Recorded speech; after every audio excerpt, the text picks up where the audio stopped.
Vamos conhecer dois casais de amigos, o Carlos e a Rosa e o Francisco e a Teresa. Eles são amigos de longa data e têm muita coisa em comum. Para começar, trabalham na mesma empresa e, como exercem mais ou menos as mesmas funções, recebem salários praticamente iguais. Além disso, eles moram na mesma rua e em casas do mesmo tamanho. Mas uma coisa é bem diferente entre os dois casais.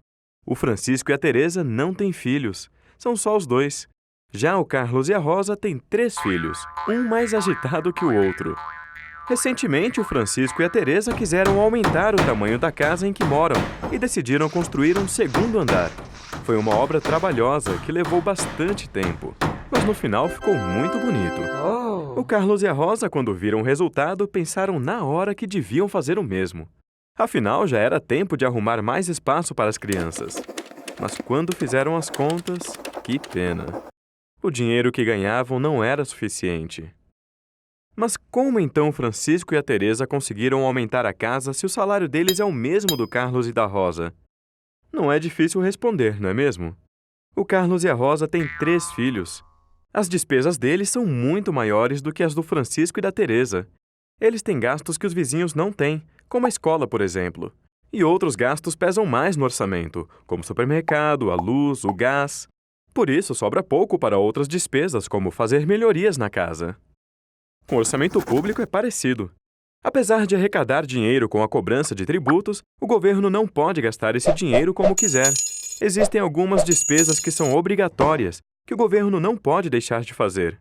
É o caso do pagamento da dívida pública, dos salários dos servidores, das aposentadorias, de benefícios como o auxílio-maternidade e auxílio-doença, das transferências que a Constituição define para estados e municípios, entre outras.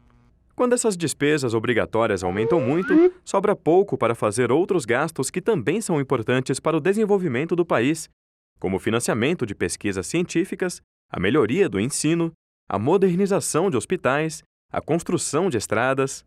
Esses gastos que são tão importantes, mas não são obrigatórios, têm um nome esquisito. São chamados pelos especialistas de despesas discricionárias. O que acontece com o nosso orçamento público é exatamente isso. Os gastos obrigatórios deixam pouca margem para as outras despesas, que são aquelas em que o governo pode decidir o que fazer. E aí fica como um cobertor curto.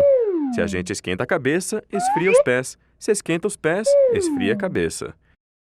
Para aumentar esse cobertor, ou seja, para ampliar as despesas discricionárias e investir na infraestrutura do país, é importante calibrar bem as despesas obrigatórias e garantir a aplicação eficiente e eficaz dos recursos que sobram. Porque se isso não for feito, a alternativa que resta é cobrar mais imposto. Portanto, no orçamento público não existe mágica. Se algumas despesas não estão sendo feitas, é porque os recursos estão sendo direcionados para outros gastos ou podem não estar sendo bem aplicados. Cabe a nós acompanhar essas decisões. Para mais vídeos da série Orçamento Fácil, se inscreva em nosso canal.